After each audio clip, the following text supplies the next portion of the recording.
Hello and welcome back to Spinalcast. I'm your host, David Stevens, and joining us today is Vicky Garrison. Vicky is president of the Paralyzed Veterans of America Minnesota chapter, and also a veteran of the United States Air Force. Vicky, thanks so much for joining us today. I sure appreciate the invitation, David. Absolutely. Great to be here.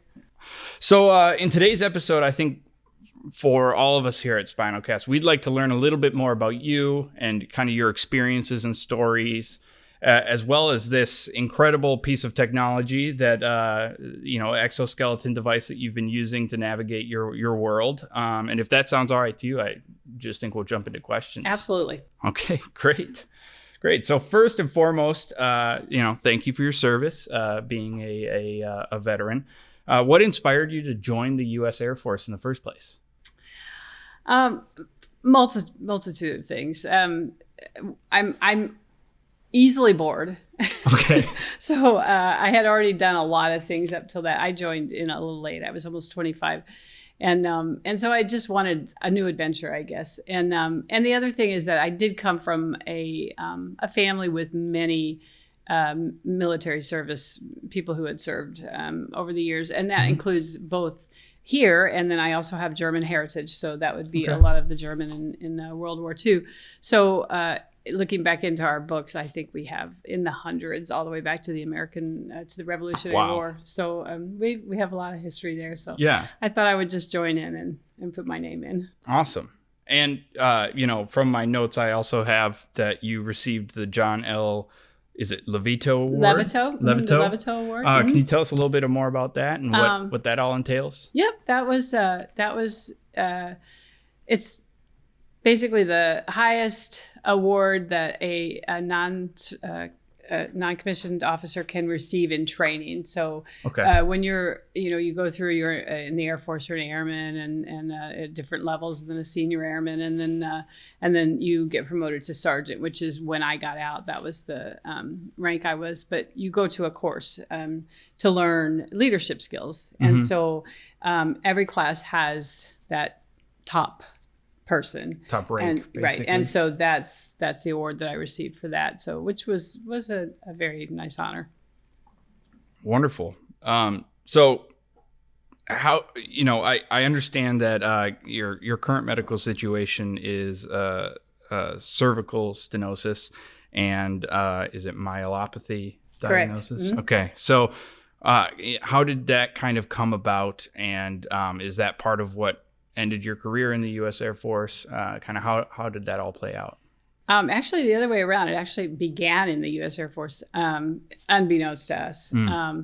I have a very, very small, no extra space in my cervical canal. So what that means is that if there's any degeneration that occurs, which happens with all of us over time, there's no space for any of that to go. And so except into the spinal cord. Now, at that time, I went in 86, and even now we weren't doing MRIs. So we had no idea that my spine was, I had that issue.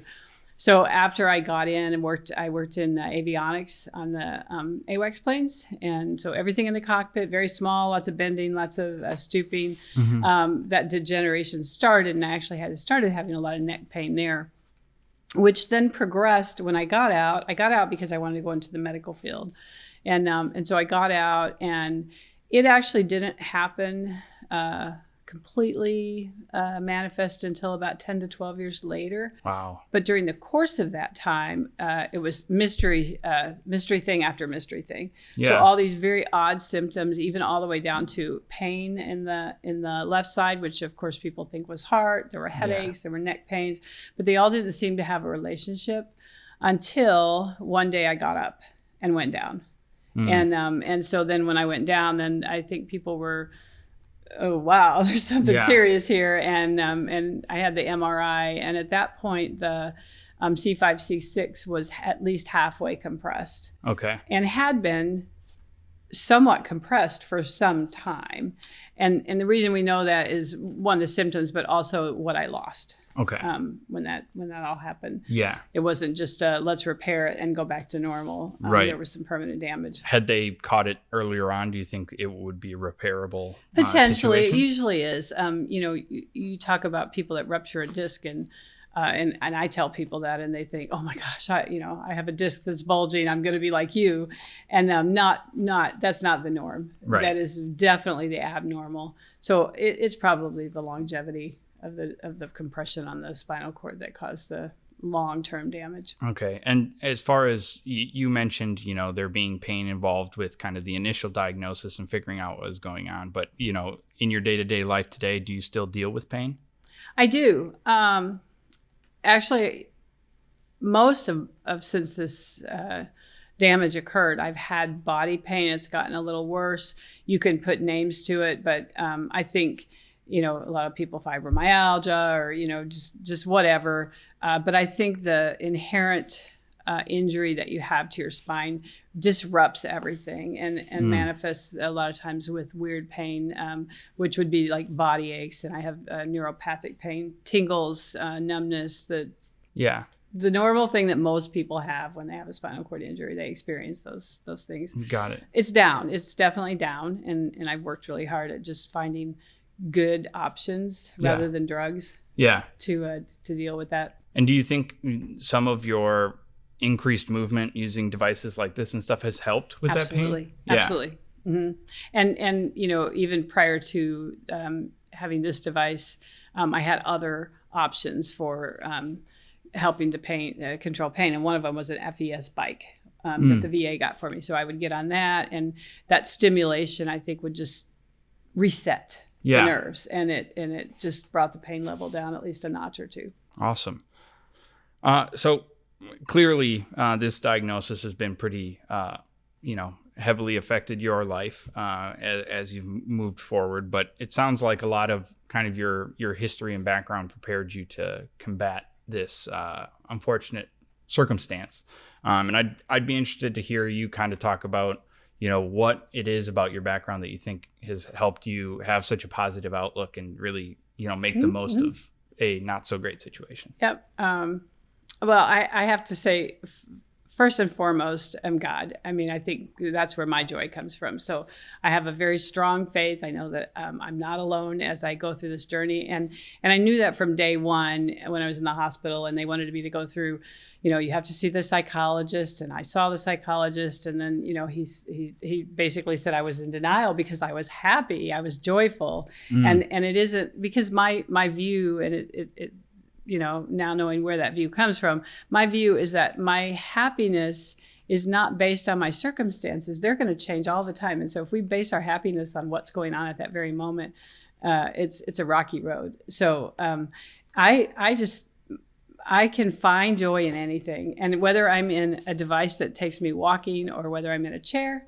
and I'm rolling, or whether I'm in bed because I'm having another setback and I'm doing rehab, I still have joy in my life. So that's the number one thing. I think the other thing is that I was blessed with a very, some might say, stubborn attitude as a child. The worst or best thing that could be said to me was that you can't do that, or that can't be done, because those two statements just inherently put a drive in me to figure out a way to do it. So I did have a doctor tell me one time, you can't walk again. Yeah. And initially there was a little bit of you walked right past his office last week? Is that what you're saying? I feel like it. No, there's that initial like, what? Yeah. But over the years, I've just learned to just say, you don't think so, huh? Right. We'll see. So I think that, and then I have a great family. I think the discipline that the military teaches is another thing. You learn to accept the things that you can't change, and maybe find ways that you can do things differently. You also learn to put up with a little bit more. You just have to have that discipline that this is the way it is and this is what I have to do right now. Yeah. It doesn't mean it's going to be that way forever. It may not. And so that was a very big thing. And then, my family growing up, and then my family, my family now, my children and my husband, this is not a solitude or a solitary journey. Yeah. This is a journey that you bring your family along. And so they've been through everything that I've been through. And without them, the journey would have been a lot harder and a lot less fun. Yeah. Well, I think it's huge that you have such a great support system and have had such a great support system the whole time. Actually, mentioning your kids, were your kids before or after kind of the diagnosis? When did that take place? I had 4. We have a blended family, and so there's 6 altogether. My husband had 2. I had 2, and coming into the marriage, and then we had 2 together. Wow. So yeah, so we had 4 in the home full time, and I was homeschooling them at the time when we got the diagnosis. My youngest was 6, and the oldest was 14. And so the 2 younger ones, in retrospect, I don't know that I realized this then. I came home and I'm same old me. I'm happy. I'm doing the funny things, and they're looking at me and I'm saying, it's still me, guys. I'm still mom. I can still ground you. I can still teach you. I can do all those things. I just have to do it from a chair. And so they at age 6 and 8, they were quick to take their emotion and their view on the whole circumstance from me. I think they still did at that age. The 2 older ones, I think, struggled a little bit more. Yeah. They were 14 and 12. And so, there's, that it was a lot tougher on them, I think. Yeah. But they all jumped in. I made sure that at least every one of them had to take at least a few hours sitting in my chair while I sat on the couch, and they couldn't get up from the chair. They had to navigate the whole house and the toys that were left on the floor and the socks and all that. They had to navigate their way through that. And so I think that gave them some insight. That's a great idea. Yeah. I like that thought of you have to wear these shoes for a minute before you can, just assume you understand. Yeah. So, but they were a big help, and I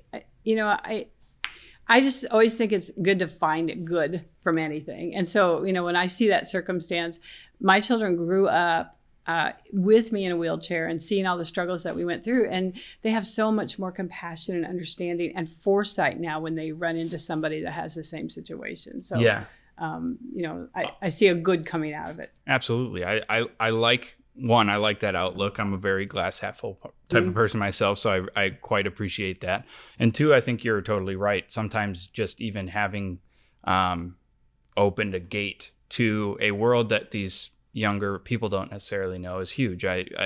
This whole engagement is a very good example. When I was an infant, I got to know the Morton family, and I got to know Peter Morton as I've grown up, and being close to someone and seeing a lot of different people who are dealing with this, kind of situation has opened my eyes completely to, I don't judge or assume anything when I see someone in a wheelchair. I basically, well, first I think, man, they could be a guest on our podcast, but then I think about, well, what's their story? And, I don't know. I think it's a great thing to have such a positive outlook on things.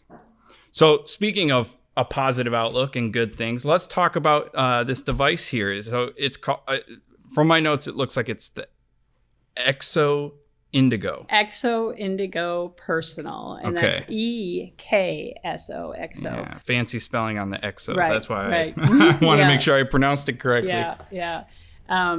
This is this device is. EKSO is a company that has many rehab devices that are used in a gym. Our Veterans SEI Center up there, we have a couple up there, and you will see the inpatients. They'll get them up right away and moving. So they're really they're so valuable. This particular device can go into the home and in the community, which makes it unique. There are a couple of other companies out there that have similar ones. I'm very partial to this one because it has a lot of customizable things, which we can talk about later. But this device basically will walk for you. You have to be able to balance. So you have to have enough upper extremity to hang on to a walking device such as a crutch, a platform walker, a regular walker, or in my case, I've advanced to canes. It's not self-balancing, but it does self-propel, and so for even a complete person, there are people with complete injuries, meaning they have no ability to make motion at all. They can get in this device and walk. So without the device, are you able to make any motion? I am. I'm an incomplete. Okay. And so I think, part of that I think contributes to my huge success with this and how life-changing it's been for me. And I recognize that this device it's incredible, but it's going to be incredibly different for every person. Got it. And so the what is incredible for one who hasn't been able to move at all and now can walk, it's going to look a little bit different from me, who I'm an incomplete, and I've been able to move. I've been able to strengthen the last couple of years, not really knowing why. I didn't have my eyes set on this 2 years ago. Right. But I came out of another little setback and I just said, no, I'm going to really get my strength back now. So I just did little things at home. Yeah. Strengthening exercises, that kind of thing, which prepared me for this. But so what I can get out of it is maybe a little bit more, but in the whole grand scheme of things, it's all relative to what your goals are and what is satisfying to you in life. Totally. And I think from our past interviews, it's really, any level of improvement is improvement nonetheless. So, sometimes, even though it might not be as much to one person as it is to another person, it could have that same value or return the same feeling that same life-changing feeling. Exactly. Absolutely. I can only imagine that first time you stand, having sat for years. It's just different. Yes. I'm going to stand at the kitchen sink and I'm going to do dishes tonight. Yeah. That's a huge deal for people. So it is. I think that's awesome. So how exactly does the device kind of work per se? Okay, well, I won't give the science part of it, mainly because I don't know all of it. Okay. The engineering on this thing is very complex. I do know. I'm amazed with how kind of low profile it is. I would imagine something of this magnitude would have to be so much thicker. So that is very impressive. Yeah, and some of the gym versions, you'll have a different back style, and it'll be more a backpack. Okay. This one is yes, definitely less cumbersome, and I think they're working to even. Eventually they'll make these so small that you will barely even see them, but still be exoskeletons, I hope. So there's 5 pieces to this device. And so there's the hip. Okay. And then there's 2 thigh pieces and 2 AFO, the ankle foot orthotics. And inside, and I won't take it off now because it's very time consuming, but the foot has the piece, or the foot part on the AFO goes in the shoe. Okay. Underneath the sole. And I actually have prosthetic. These shoes were specially made to, although anybody can buy these shoes, but right. They were custom made to work for me with this device, which I have to thank the VA for, because they're the ones right away. The therapists at Minneapolis VA spinal cord injury and disorder unit, they're just incredible. I mean, they just don't stop until everything is all good. And right away, did you get to pick color at least? I did. Nice. I have a white and a black. So yeah. But they identified early on. We hadn't even gotten to the stage yet where I was going to take it home for a trial, and they identified early on that I would need shoes. So they got that ball rolling on it. Fantastic. And basically you strap in, and I can do this in less than 5 minutes. Wow. I can go from sitting to standing. And it looks like it's kind of driven by these almost ratcheting straps, kind of. Oh yeah, they're boas is what they are. Okay, I think I've seen those on other dog hair on there. So, but they actually make it. What makes it really easy for somebody who has, because I'm a cervical, so technically I'm a quad. But if you look at my hands, I don't look like one because I'm I have and I always think that. When I was born and growing up, I had exquisite fine motor skills. Like I could have been a surgeon. That's how fine they were. Wow. And so when I lost, not, compared to the normal person, I could tell I lost function in my hands, but compared to the normal person, it didn't look quite as bad. So, but I do still run into the locked finger syndrome. Where they'll lock up. So for people with hand issues. These are able to be done even without involving your fingers because you push it in and you turn. And so you can even use your hands to turn them. That's very cool. Very adaptive. They thought about it, which is cool because, it's amazing to me because I would think you're designing something like this. thinking to every single detail to that level is impressive. Instead of like, well, you need to have an assistant who can attach this to you. Right. We haven't gotten around to how are you going to put it on yourself. Yeah. So say you do take it off. Does it sit in your chair? Leave it in your chair? Do you plug it in on the wall? How does that work? Yeah, well, it does. There's a charging port. I can charge it in a variety of ways. The battery will last, they say, up to 4 hours. Of course, it depends on how much you're walking and what you're doing. If you're just sitting in it and it's on, it may not, it may last a little longer. But so I once I decided or figured out how functional this device was for me, I wanted to be in it all the time. Yeah. And I actually do. I go to bed. Our bedroom's upstairs. I take the elevator up. I do all of my cares that I can do standing up. Yep. And that's when then it comes off. I sit down, I have a chair, and I doff is what the official word is. So I take off the device and then I transfer to my chair and do the rest of what I need to do for my chair. And I do the reverse in the morning. So I get up, I do what I need to do for my chair, and then I get in this device. So during the day, I do keep a charger near. I work at the computer a lot right now in between getting up and walking. But so I'll keep a charger near, and then I do need to charge it in order to keep it functioning all day. And I think in future, eventually they'll have it where, I don't know, battery packs or it'll be a longer, it'll hold a longer charge. Right. Or you could be able to swap batteries, basically, things like that. Right. So, but I can take the hip off and just charge it. So if I just wanted to take the hip and sit it someplace else. Then you don't have to completely get out of the thing. Okay. Yeah. And have you seen, first of all, how long have you, had this device and this machine for? Yep. December 5th of just this past December is when it came home. And I affectionately dubbed him Stanley. It's Stanley, Stanley Strider. I love it. Yeah, but I started the official trial. The VA requires us to do I want to say 3 months, but I don't think it's that long.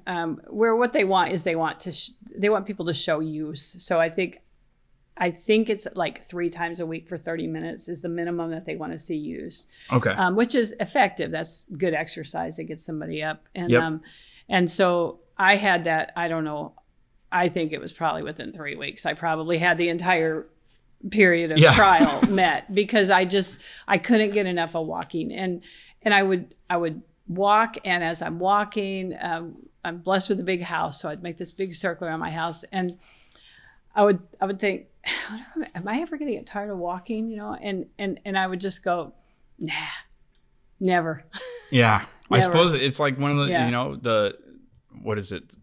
Distance makes the heart grow fonder. Yeah, the moment you couldn't do it, it's like now as soon as I get it back, I'm never letting go of that. Yeah, it's like I got 20 years to make up for. So yeah, well, and for everybody who is watching this episode versus listening to the podcast, we're gonna make sure to input some video of you actually walking around on the device. And just before we started filming, you actually were here in studio walking around a bit.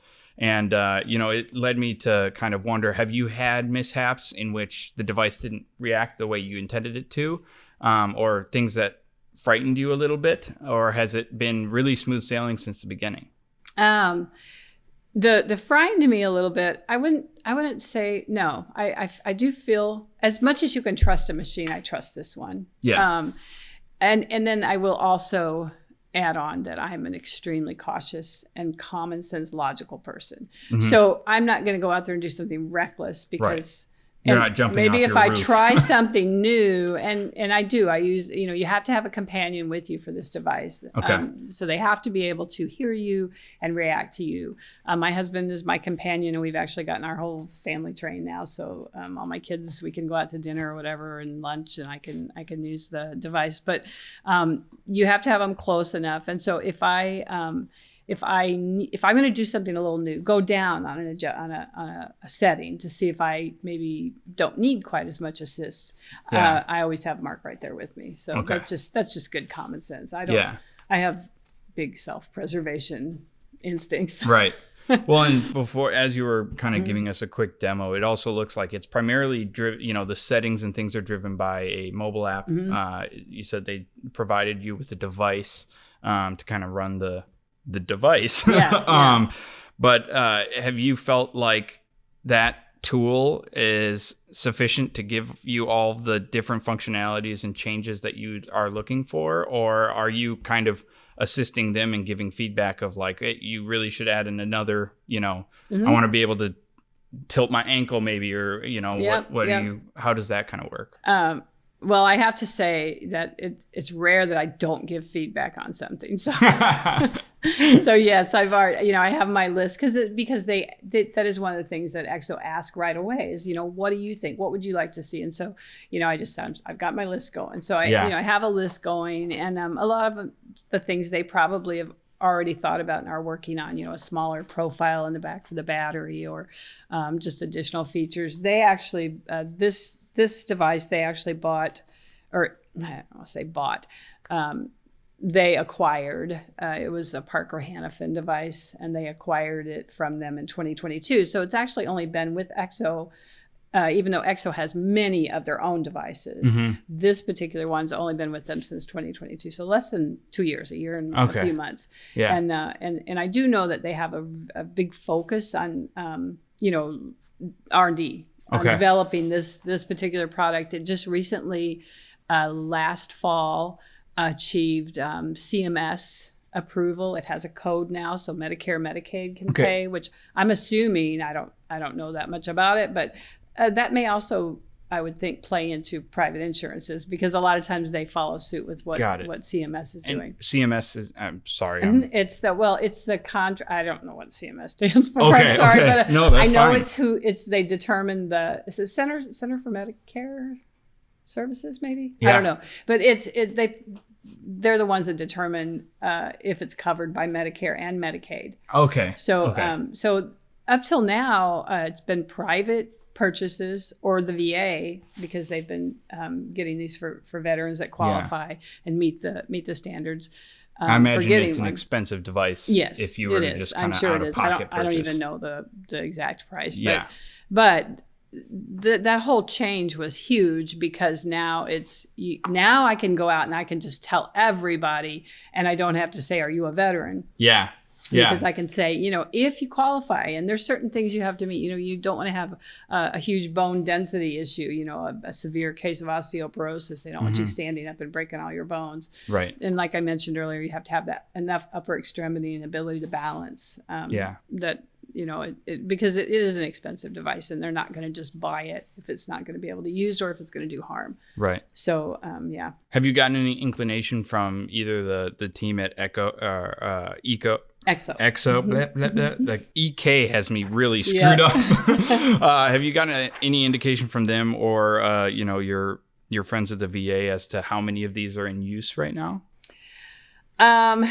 I don't have a total number, but I can give you a smaller number. Yeah. In the Minneapolis area, which covers a 6-state area, I was the 4th veteran to receive one, and first woman veteran. Awesome. So so that, if you take 6 states that a VA center, and I think there's 20 something centers. So if you take that and you manifest it out, you can see. Now they do also have, EKSO has, they have overseas operations, clients. Right? Yeah. Mm-hmm. So, but I don't think there's, there's not tons of the personal devices out. Right. A lot in rehab, and a lot of people will go to a rehab center to work out. Yeah. And then I guess another question being, and I just thought of this now, does the device have to be built to your specifications, or does it change size? So given, let's say I had to use it, or use it in a recovery sense, or at a physical therapy office, can it be resized to fit anyone, or is it made to your specs? Good question. So it doesn't, it's not built to specs. However, each of these pieces come in, I believe it's 3 different sizes. So I'm in the small version of all of this hardware. Got it. And then when on top of that, so you find one where you're in the general category. And then on top of that, there's adjustments. These are all inside this strap here is all Velcro adjusted. And so I could make this longer, shorter, additionally tightening it up then to where it would fit me. There's also spacing. So you get a whole kit. You get this big suitcase that has this, it's packed into a suitcase about that big, which I think is phenomenal. That's that they can amazing. do that. Yeah. And it's on wheels, so they make transport easy. And in that, one of the things they send you is a kit for resizing. So if you needed additional padding somewhere to make it, fit, you went a little larger on the one or adjusting the straps. So it's very customizable. So how long would you say that it took you to kind of get comfortable walking in the device or with the device? Did you have to start with, just standing once a day and then moving on from that? And, how long was that process of getting comfortable? Yeah, that's actually a good question. Definitely not the first few sessions. And we did video to kind of capture everything. I wish we would have gotten every session, but obviously what you're doing is more important than catching video. But it probably was somewhere along the 5th session, 3rd to 5th session, when I was placed in that advanced gait mode, which is just a more comfortable, natural way to walk. And and many people can utilize that mode. Some can't, so you have to have the ability to you propel that mode with your hips a little bit more. So you have to have a little bit of ability to do that. Once I got into that, I started feeling like, okay, this is a little faster and it's a little more normal to what I remember walking should feel like. Because, of course, keep in mind, I didn't know, I hadn't felt it for 20 years, what it should feel like. And then, from there, it went pretty quickly. So once I got that comfort level, then it went quickly. And by the time I got it home on December 5th, that was about my 12th session, I think. I went through about 12 sessions.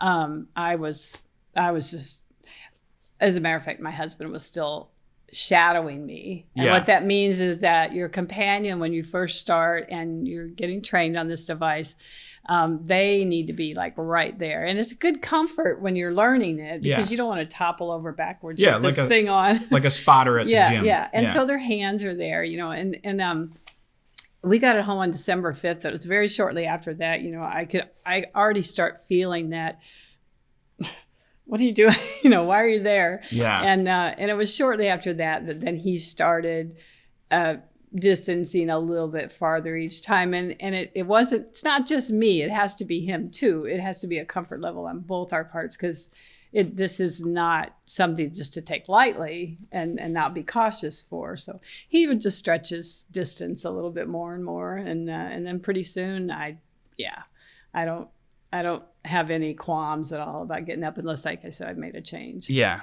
Well, and the other thing I think is interesting is as you arrived today, you brought your service dog with you, Chase. Wonderful little man there. I guess my question is, I would assume you're not supposed to walk with Chase attached or nearby, or how does that play into it? That's interesting because nobody's told me not to, but common sense does say that would be a huge thing. So I don't like to say never, and I don't like to say always unless I'm talking about God, but I don't see myself walking with Chase in a motor mode. In other words, I have the motors actually propelling me. Yeah. I did do, and I have a video on my channel on it. I did when I'm tooling around. I'm not in that motor mode. I'm in what they call a pre-gate mode to be able to do your daily living things, washing dishes or teeth brushing, setting the table, whatever. So when I'm in that mode, I did a video the other day where we were walking and I had his leash. Now, again, I was one cane, and so but I'm feeling a little weird, like holding a leash because I just like my hand free. So I actually have a little magnetic bracelet.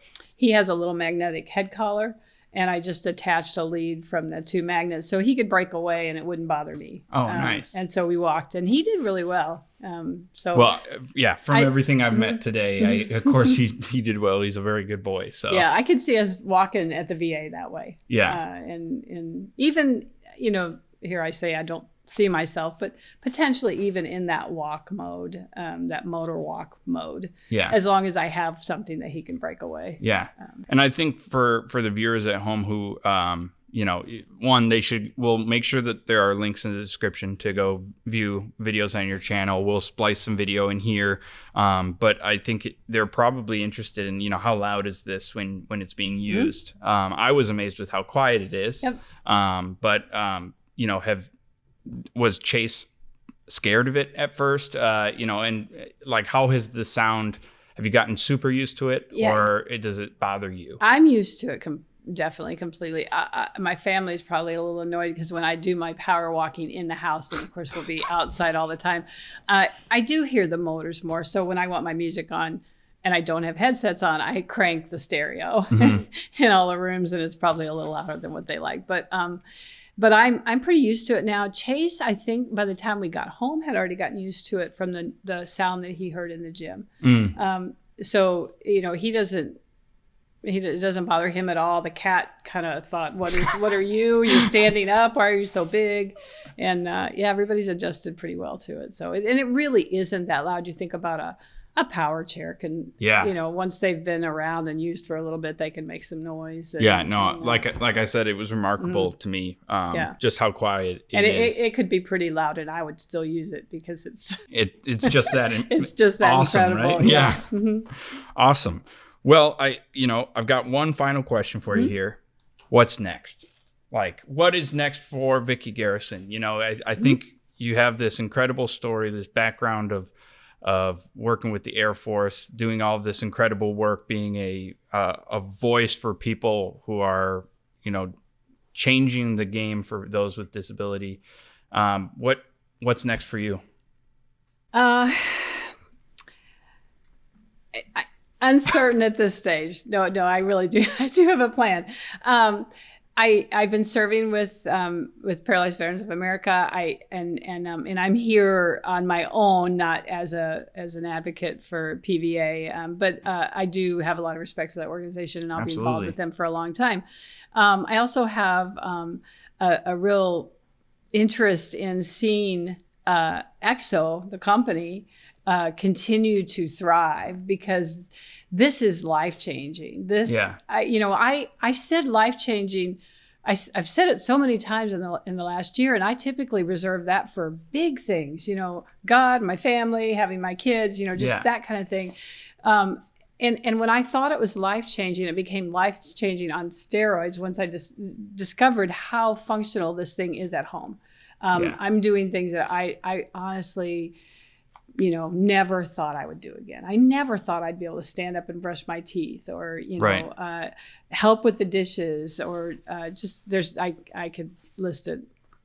We'd be here all day. And I discover new things every day. So I have a passion for, I'm not a in the limelight person at all, unless I have something that I'm really passionate about. And I'm very passionate about this because, even like you said, if it's a different degree of life-changing, that's what this device does. And so I just want everybody out there that hasn't heard about it to hear about it. Absolutely. Because maybe that's not the device for them, but maybe it'll get them inspired enough to go find something that will enhance their lives.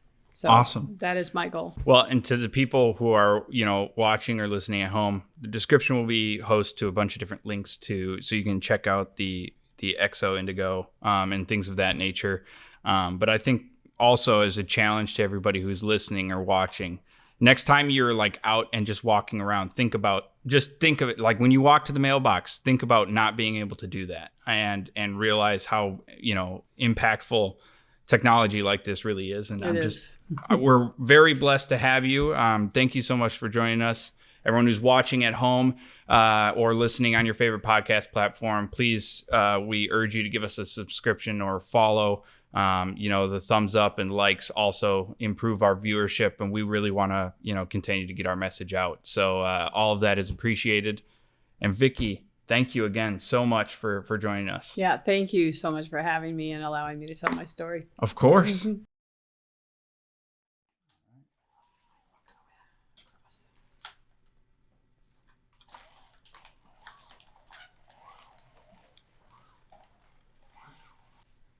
Thanks, everybody.